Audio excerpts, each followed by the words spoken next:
If I were to pose the question, and you're going to take a vacation, and you had a month to plan it, and then you had 2 months on your vacation, any takers on where would you go? 2 months? 2 months. Where would you go? Travel all over Europe. Travel all over Europe. So where would you stay? Hotels along the way, hospitals, wherever it may be. What would you do in the event that your plane got grounded? What's your backup plan? To get to Europe, or am I in Europe in the south? You're in Europe, but you're going somewhere else now. I would say probably trains. Okay? You see, planning out a successful roadmap for a business is very much like planning out a wonderful holiday here on earth. That's the way I like to frame it. And the process, while it's going to be sometimes challenging, is also going to be stimulating. If you allow it to happen, you'll grow from the process. So what Mark and I want to do today is kind of give you a little bit of a brief overview on how this process can work, and we want to get your input as we go through this whole discussion. So, Mark? Yeah, the title of the program indicated interactive. We want to emphasize interactive.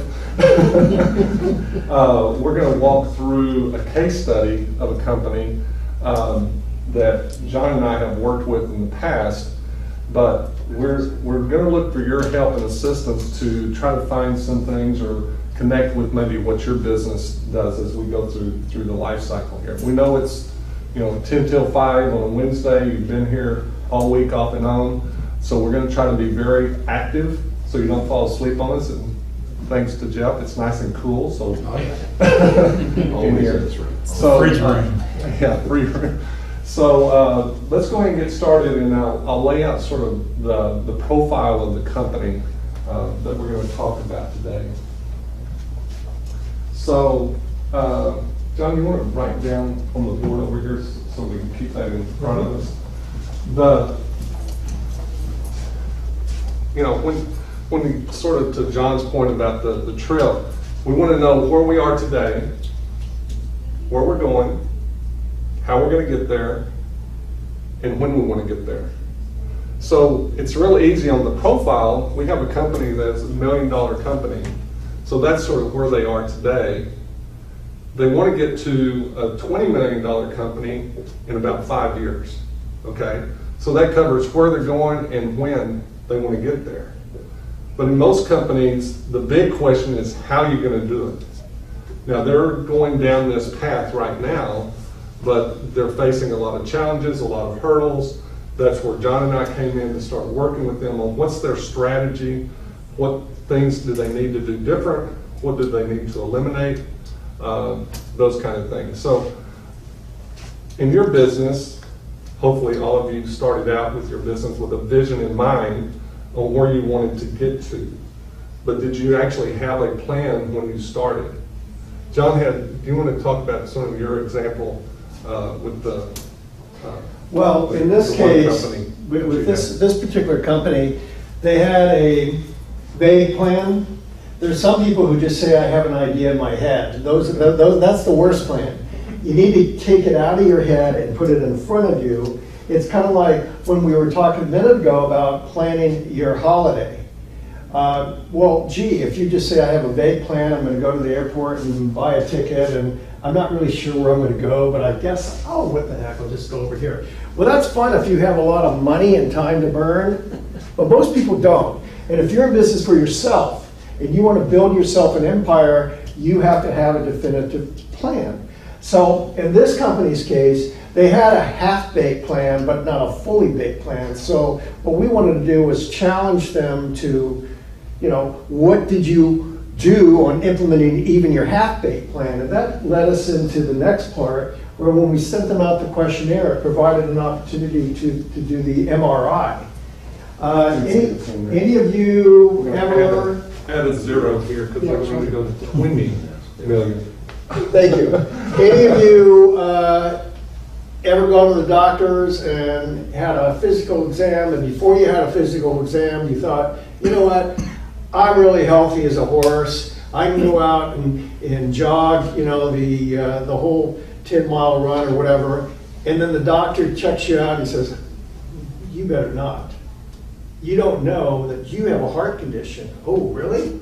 Or you don't know that you have a malignancy, or whatever it is. And unless you go to get the checkup, you're really not going to be aware of what the problem is. So when we do an MRI, what we want to do is identify the hidden malignancies. And in this company's case, they had an issue with employee engagement, which was causing them to grow. They had a problem with micromanaging. The owner of the company was micromanaging.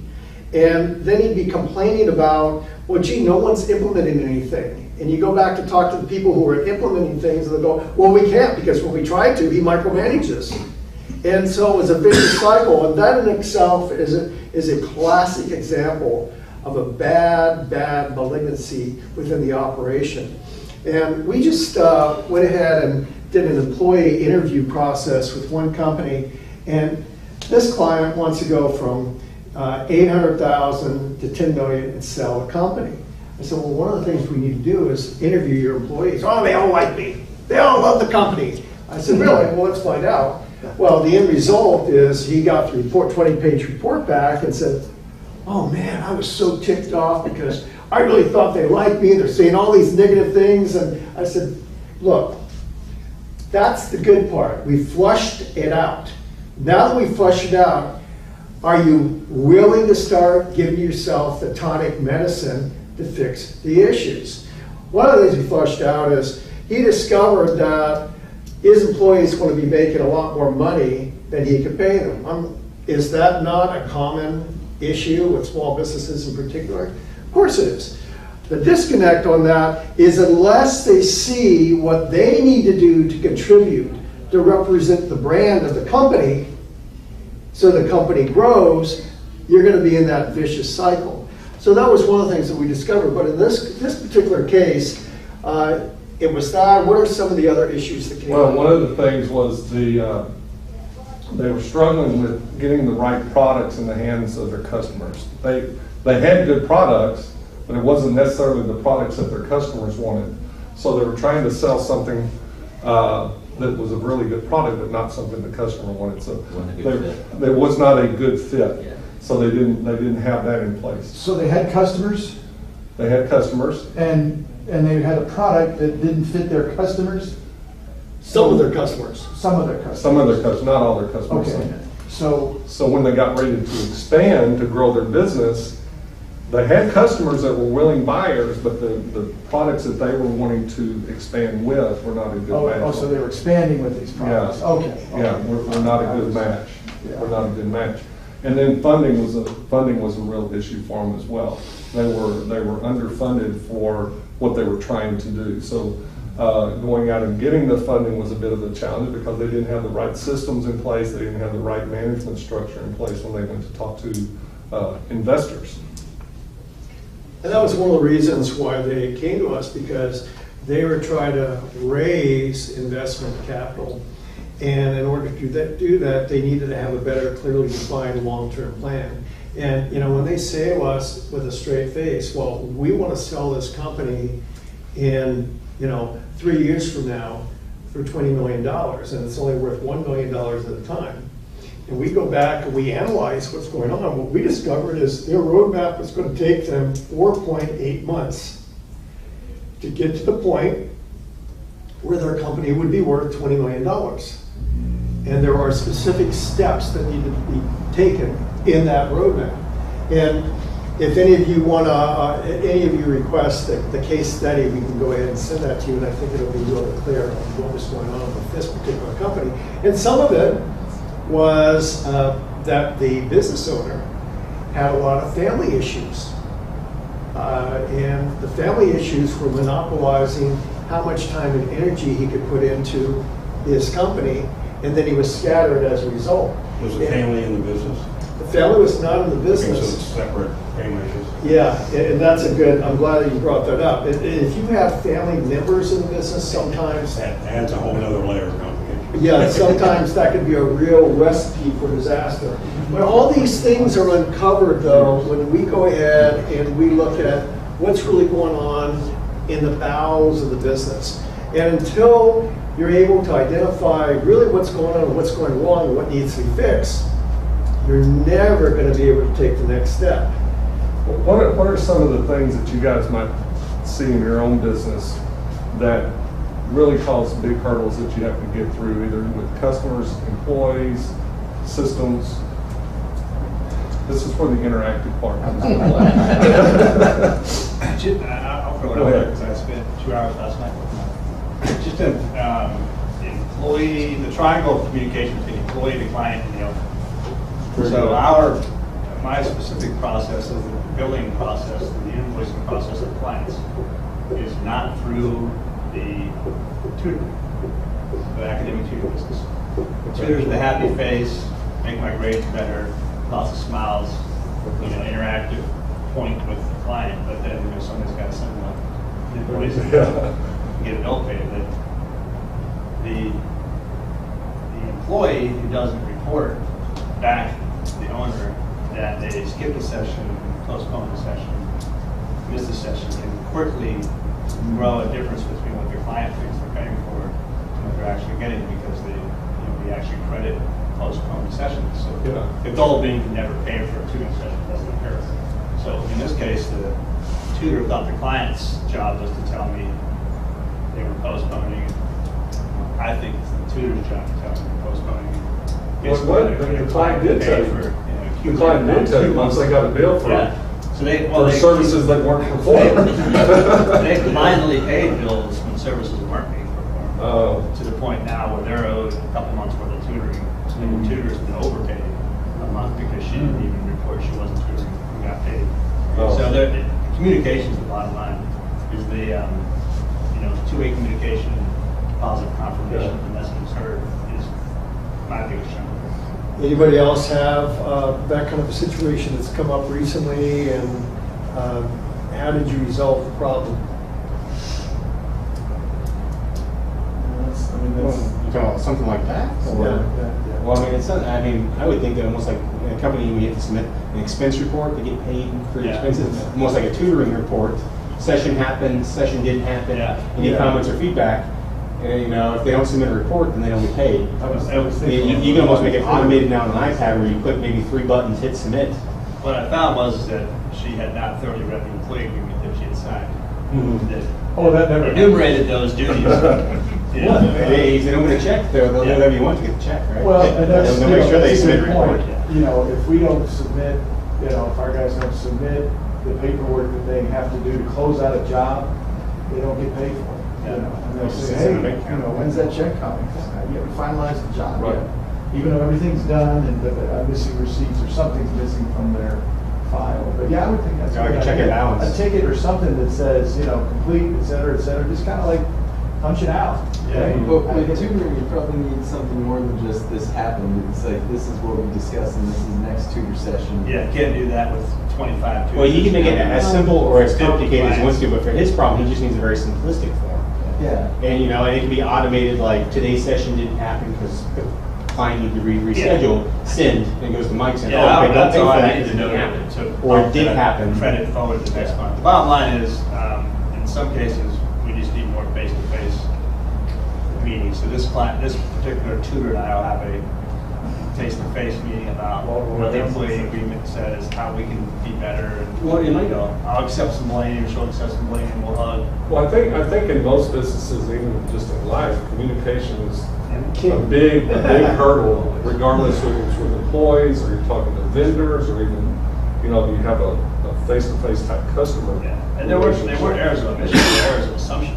Yeah. People assume things were happening that weren't happening. And when you assume and you have someone representing your company, or any of us have someone representing our company, and it causes chaos and miscommunication with the customer, how does that affect the brand? I mean, we all know that. Oh, yeah. We just look at something as minor as, it's not that really that minor, but when you go into a well-known location and you don't get the kind of service you expect, you start, if it continues to happen, you start questioning whether or not it's worth it to go ahead and open up your pocketbooks to buy things from them. Well, the best comment I ever heard, like so we're talking about with the universal communication, when you're dealing with one-on-one communication, the best comment that I ever was, remember that there are 3 conversations that are going on. The one that's going on in my head, what I think I'm saying, what I'm actually saying, and then what that person is hearing and interpreting. So by the time you go from point A, what I'm thinking, to point B, what's registering with it, you've gone through basically 3 iterations of that. Well, I think it might be a good opportunity, like you have a very simplistic form. You have optional feedback from the tutor to give you feedback if he's noticing a problem with that particular client. Yeah. And I wonder if you can do the same thing on your invoice. When you send an invoice to your customer, say, hey, we appreciate your feedback. Optional feedback is appreciated. So then you can get out in front of any potential issue before it ever blows I don't up. want to get As too far far, as just too far down the rabbit hole, but the clients click the pay now button. They don't even read the invoice. They click pay now, so they don't know what they're paying for. It's really frustrating. But that's a good point on the feedback from the tutor, because it's safe. So that you have a much more realistic start to finish when you put your roadmap together. And, you know, you want to take into consideration that as you expand, you know, to another metroplex or you expand to another state, well, like you said, what are the politics? In Hawaii, where I grew up, it's an anti-business state. That's the way it is. That's what it's going to be. In fact, when I went down there to renew my architect's license years ago, they actually said, we're going to make this as difficult for you effing Howleys as possible. And by the way, you're probably a Republican, and you're a business person. We hate business. We're pro-union, and we're going to make this miserable. Now go back down to that other bureaucratic place, get that, come back over here, and then go. And she actually bragged about it. So I had this one situation, I'll never forget this, on the construction side of the company, an employee who got hurt, okay? And wanted to give him workers' comp. And anybody been to Hawaii? Yep. Okay, over there they have the local culture. That means that they think local. And they don't like Howleys. A lot of the locals do not like Howleys. The Democrats are the locals. The Howleys tend to be the Republicans. So there's this guy named Justin, and he's like milking the company because he's supposed to be working, and one of my employees said, look, this guy was surfing yesterday. There's no reason why he still should be collecting, you know, workers' comp and all this other stuff. So, you know, we filed a complaint with the Department of Labor, right? Comes back, you know, we support employees. Sorry, business, we're not pro-business, we're for employees.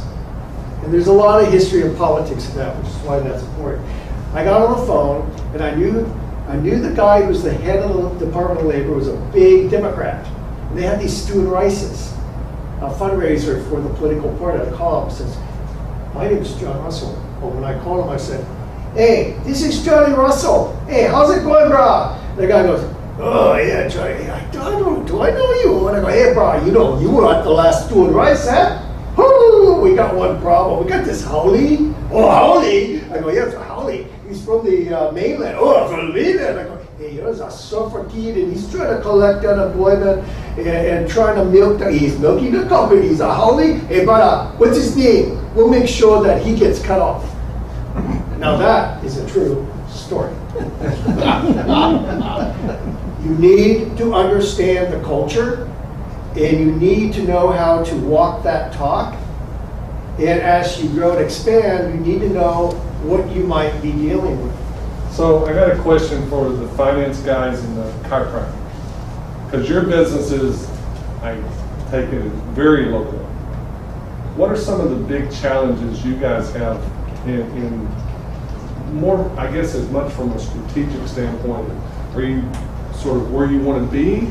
Or are you looking to grow your business to generate cash flow and revenue? Give me some feedback on where you're thinking of. I'm an agent with New York Life, so I have a corporate backing, but I have to operate like an entrepreneur. So my biggest thing is just getting out there and meeting as many people as I can. And really, I'm trying to build relationships that are already. Okay. That's for a very long time. Okay. And that's where I'm at. Okay. So, so what's your long-term vision? What's your end game with the position that you're in now? I would, it's really a kind of job that you can retire from. So I wouldn't mind if I'm doing this for the next 20, 30 years, as far as everything else. But do you want to be walking the streets or knocking on the doors for 30 years? No. So how do you get from where you are to the point that you have a referral business and all that? Well, eventually you build up enough clientele to where people are coming to you versus you having to go out and try to meet people. Okay.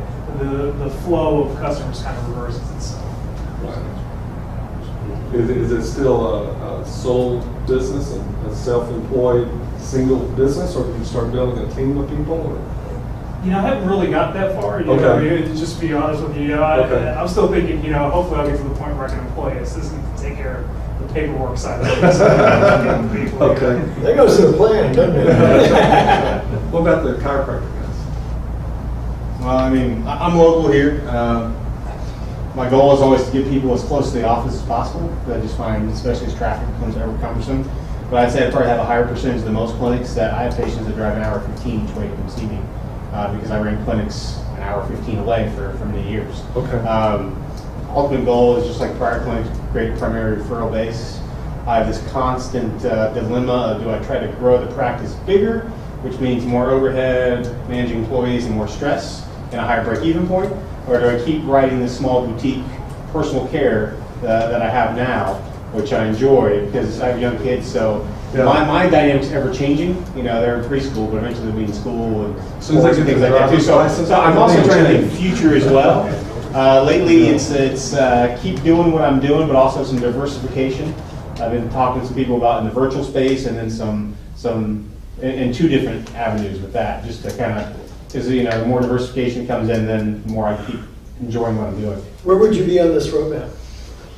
Of this It depends on what part of the office you're talking about. Sometimes I'm probably stuck in that circle with analysis by paralysis. I'm probably somewhere in that detour where that second circle is right in the middle somewhere. Is that you right there, or?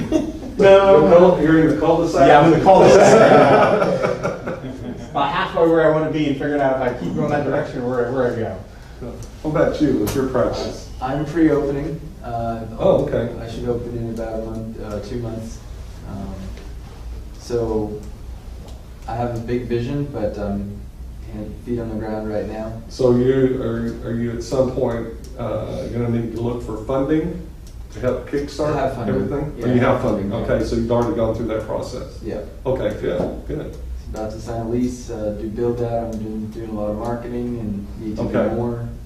Okay, I'm glad you brought up marketing. What kind of marketing? People, relational, networking, business. Anybody know how many marketing channels there are in marketing? Probably thousands. Probably I mean, real core marketing channels, almost endless, I'm sure. but real core marketing channels. 12. There's just person to person, right? So you got the referrals in that aspect. There's print media, the internet, Social media. 34. And nowadays, people, they get kind of hung up, they think, well, we're doing a marketing campaign. Well, what is it? Oh, it's social media, and it's a drip program. And you gotta remember, it depends on the kind of company or type of business you have and who you're trying to reach. Has anyone ever heard of that famous, or anybody recall that famous copper tone ad? Where the dog is pulling down the shorts of the little girl. Yeah. Most people, particularly who are over 35, we all remember that. And to this day, when people think of copper tone, they remember that ad. That's a billboard. That was not a social media campaign. But it's the type of company that needed to reach the type of audience. So we always encourage people to really look at that proposition before the dollars are spent, because sometimes people say, gee, I spent all this money on advertising and this is all I get. Well, it's because you didn't channel it correctly. That's a good point because you have to understand where is your audience. or your clients, whether, if you're trying to reach your clients, whatever that age group, demographics, whatever it is, they may, if it's an older demographic, they may not be on Twitter and Facebook, They may be the people driving down the street that need to see a billboard. But if it's a younger generation, you probably don't need to spend money on a billboard because they're all, face down looking at their screen. While they're driving. Even when they're driving. So you really just need to understand that. We had one more finance guy. Tell us about you. Yeah. Where are you and where are you going? Might get a different answer to that. Where am I going? Depending on who you ask. No, well, Where are you on this? the flaming thing going off. Just going off the cliff? No, I made a huge adjustment about a little over a year ago now. I did that gig, the large corporate gig, for 15 years. Mm-hmm. And I discovered that there was a very specific type of client that I enjoyed working with. I was finding a ton of, I won't say a ton, but I was comfortable, but I wasn't enjoying the work. Mm-hmm. There was a very specific type of client that I enjoyed working with, a very well-defined niche that I was good at working with. Mm-hmm. Was, without tooting my own horn, was pretty good at what I did. I've got enough of the geek side in me there was a very specific niche that I could work with. So I walked away from the large corporate world to go independent and focus specifically on that. And, a lot of that's really important, isn't it? To find your niche and go with what's going to help your lifestyle. And so you can sleep well at night, not feel the stress or. Been an adventure though. Well, it is risky. Yeah, but like everybody in here is in business. Going in business for yourself is a risk. Yeah, I've heard you make this comment a dozen times. Suddenly you're the CEO, but you're also the janitor, the marketing department, the receptionist. And Always try like- running 3 businesses at the same time. It's always fun when you think of business owner. There's a good and the bad. The good is you can set your own schedule. You're in charge of stuff. The bad is you set your own schedule. You're in charge. You have to make all the decisions. So go ahead. But at the end of the day, putting together that real plan, then we end up with the next thing that comes out of it. And that's the reward. Reward number 1, you're going to succeed. So, how many of you, show of hands, if you feel like you finally got to a certain pinnacle and it's like, I've arrived. Now I can go out and do this. There you go, Lori. What did you do? What's that? When you got to that pinnacle, what did you do? It's comforting, because you're struggling forever. It's sometimes you even wonder if you're going to make it. What did you do for yourself? Oh, what did I do for myself? Probably went out drinking. Okay, Artie's not a good example. New Yorker for you. Sports car, new boat. I think a new car. We have a lot of choice. We probably have all been at that pinnacle, and then we've left it to go do something else stupid. Which is what I tend to do on occasion, so. Well, you're going to be just fine, my friend. One of the things, though, once you do have that roadmap in place, you can start looking at options. What are your options? If you really want to grow more, you now have the structure in place that you can go. The fastest way to grow is through acquisition, right? You can grow and buy into a market if you have the right structure in place. But you have to make sure that you're equipped internally to handle that integration. I've worked with companies where they go, yeah, we're here, we're in South Austin, and now we want to move to Northwest Austin. Okay, that's great. But so if you go buy a company there, what's your infrastructure there to integrate into the common accounting system, HR systems, whatever it is? The company you're buying may have a different vendor relationship with the one that you've been working with for 20 years. How do you overcome those things? The other opportunity might be, I'm ready to check out and go drinking with Artie. What's going to make use the company? What's going to make me attractive to an investor? So you look at your company internally. Am I attractive to somebody that may want to come in and buy me out so that I can go do something else? So you start looking around at what all those other opportunities are. Maybe you want to be the chairman of the board of your company, so you still want to be involved, but you don't want to have to be involved as deeply as you are today, so you have a good management team that you can put in place.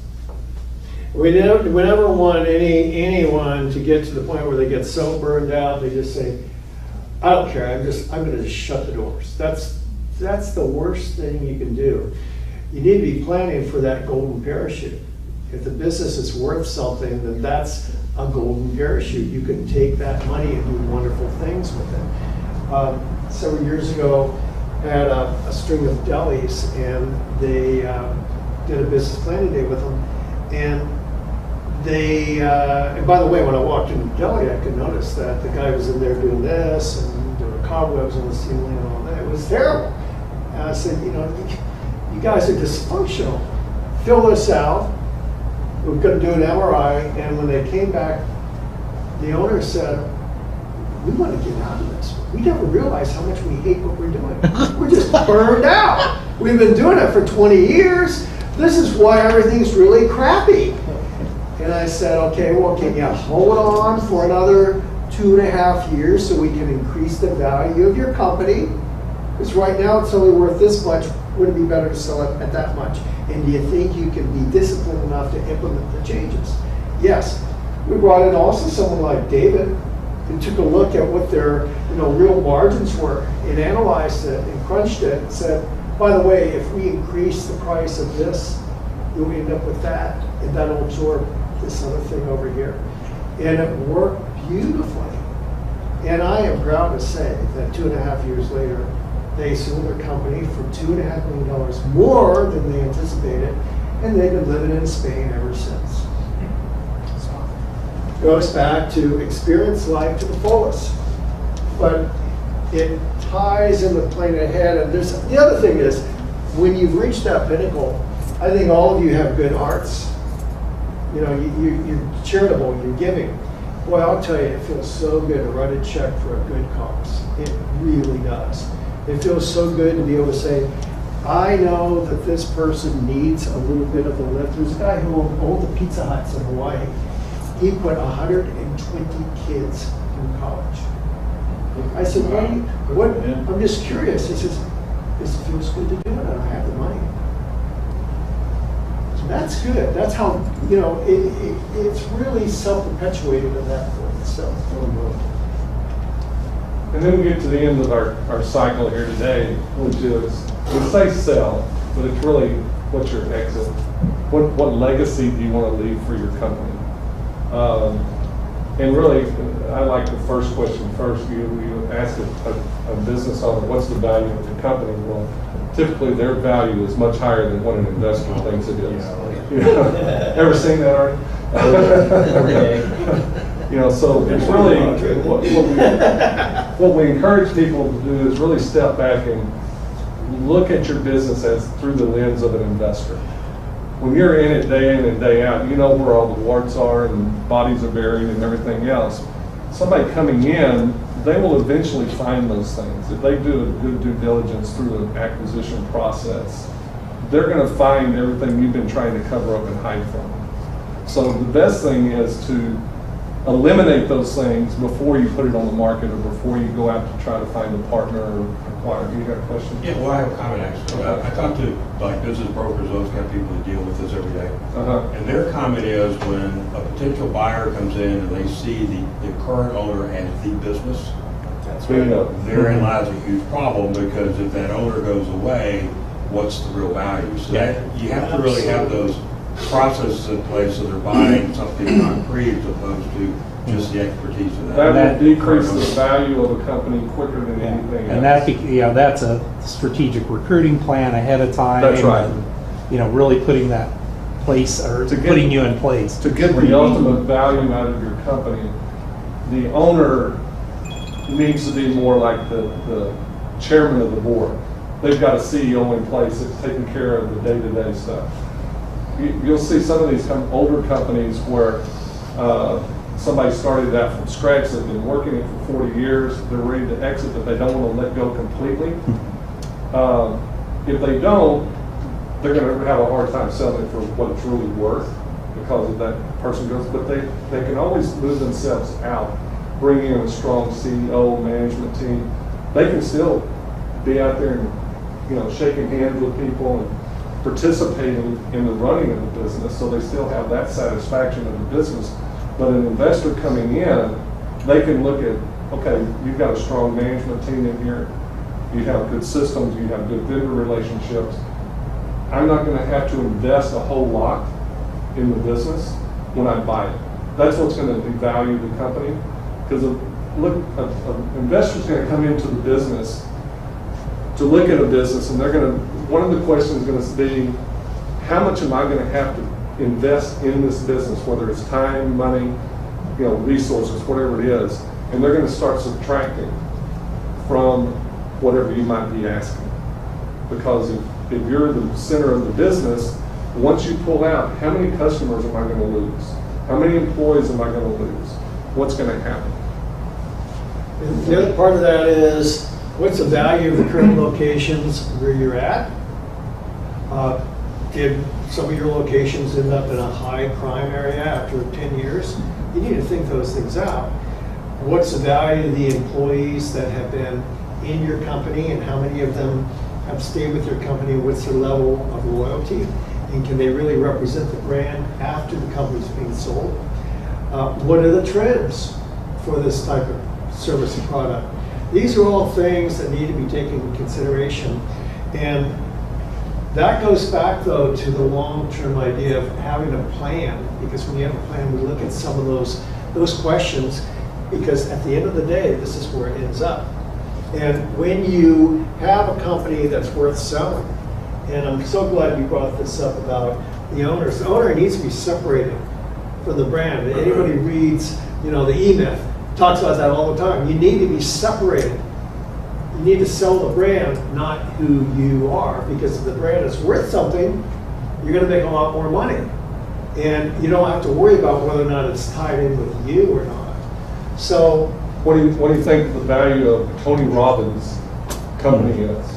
If Tony Robbins isn't associated with it, he is the company, and that's where we start talking about the exit strategy. That's something you need to start thinking He about. is the company, but he also is, in some aspects, not, because the company would exist without him. Yeah. It's like Dave Ramsey's organization too. It is Ramsey Solutions, but they've expanded so many ways that, okay, they theoretically could be pulled from that situation, and they're probably not as involved in the day-to-day running of the business anymore. Right.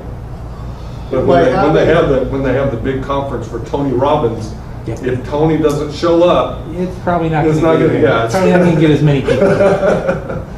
But the exit strategy is something that business owners typically don't think about until the morning they wake up and say, hey, I think I want to sell my company. So what's a good time frame to have some of this in place prior to your pulling the trigger itself? Is it, a couple of years, year and a half? Is there a time frame? Business.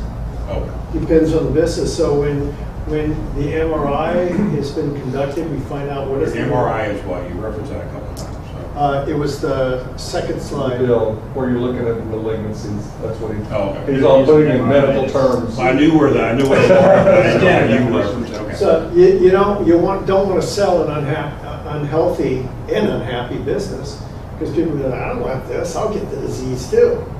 You want to make sure it's really healthy. It's like a horse. That's really where the roadmap comes in, because you have to understand where you are today. So if you go in and you look and say, hey, we're not in too bad a shape. I just have a few things here. Well, you may be in a position that you can sell your business in 18 months. But if you're down in the dumps, it may be 3 or 4 years before you can get everything put in place. So